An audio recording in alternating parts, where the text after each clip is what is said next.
words of my groaning. Oh my God, I cry by day, but you do not answer me. And by night, I have no rest. So here is not only a man after God's own heart, but also a man who's written many of the Old Testament books, saying, God, have you forsaken me? Actually, does that verse look a little familiar to you? We'll get to that verse again. Paul is another great spiritual leader and wrote much of the New Testament, but yet he also suffers this thorn in the flesh that we see in 2 Corinthians chapter 12. And here, Paul is a person who is an incredible man of God, but yet we see in 2 Corinthians chapter 12 that he asked God, God, just remove this pain in my life. And he calls it a thorn in the flesh. We don't know what it is. It's probably something physical, some physical health problem that he's having, but yet God doesn't remove it. And he's asking, where are you, God? Jesus himself, the Son of God, perfectly obedient even to death on the cross, hanging on the cross, stripped naked and beaten and crucified. And in some way that I can't begin to even fathom, the Father looks away from the Son, and Jesus cries out, my God, why have you forsaken me? God, why can't I feel you? This is the Son of God saying this. So if you've ever wondered why you don't feel the presence of God, you're not alone. You're not alone. And even though I can't answer every question here, I do want to share some possible reasons. And this is something that we studied in our staff meeting, and I wanted to kind of share this that I learned, that I wanted to share with you this afternoon. One possible reason that you don't feel the presence of God is you're over-exaggerating the presence of God. You're over-exaggerating the presence of God. In other words, maybe you're over-sensationalizing it. You're looking for something supernatural, super emotional that will move you like the Notebook. The presence of God can be like that sometimes, but it is not always that way. It's not always that way. In John chapter 6, verse 30, some people always wanted a sign, and that's nothing new. And so they asked Jesus, what then do you do for a sign so that we may see and believe in you? What work are you going to perform for us, Jesus? In other words, these guys are asking Jesus, do something to impress me. Give us a show. Perform for us, as though Jesus is some sort of circus animal. So this is nothing new. People have always wanted some kind of show, some sort of sign. And by the way, John chapter 6 is the same exact chapter where Jesus performs the miracle of feeding the 5,000 with 5 loaves and 2 fish. So Jesus just finished feeding. Do you understand this number, 5,000? 5,000. I'm trying to think of how many people are in Pudong. Anybody know? I would guess that it's a little bit more than 5,000. So just imagine, and because if you're looking at the number of it says in 5,000 men, so including women and children, it's more like 15,000 people.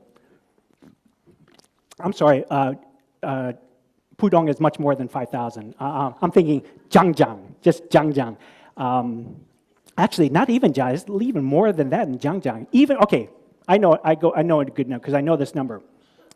Zhongqing Huayuan, where I live, Zhongqing Huayuan.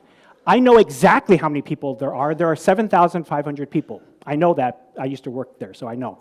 And so there's 7,500 people. So that's about what Jesus just performed a miracle to. I just fed the whole entire Zhongxin Huayuan with 5 loaves and 2 fish with a miracle, okay? Just did that.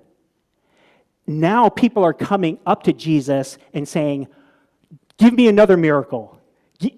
Do another show for me. Give me a sign.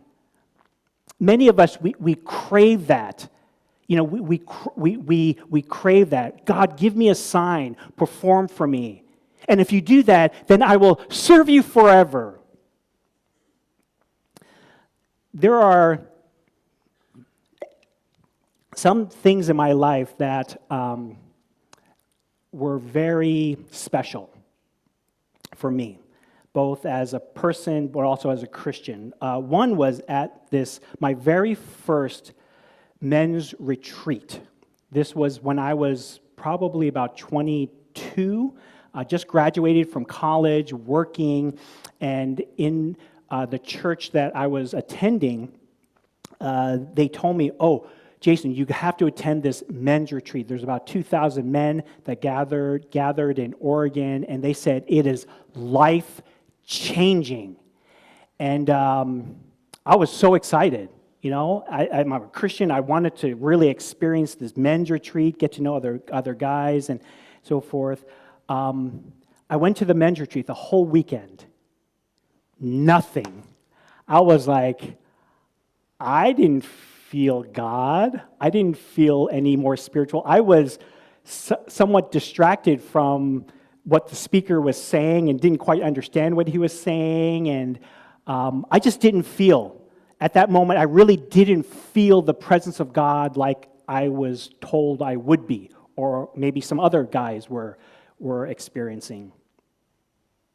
Another event was, okay, so I'll be honest with you. So on my wedding day,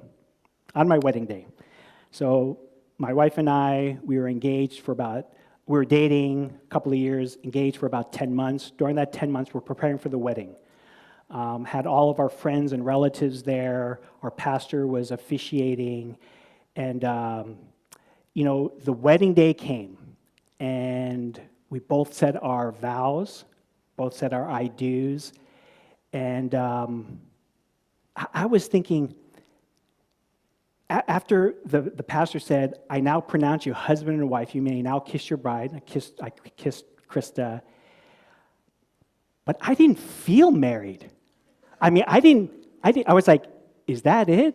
Because I thought, like, after we're married, doves would be flying. I'd be like, whoa, now I am Mr. Jason Kim. You know, I'm like, whoa. You know, it's like, I didn't feel any different.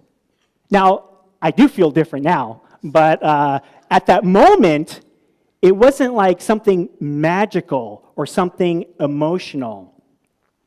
I just didn't feel spiritual or holy whatsoever on those events. So if you've ever wondered why I don't feel the presence of God, maybe you're over-exaggerating or over-sensationalizing the presence of God. Feelings aren't the only evidence of the presence of God.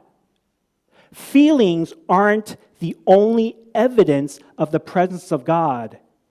If you always felt God, you wouldn't need faith. If you always felt God, you would not need faith. Faith is believing what you cannot see or feel. Right?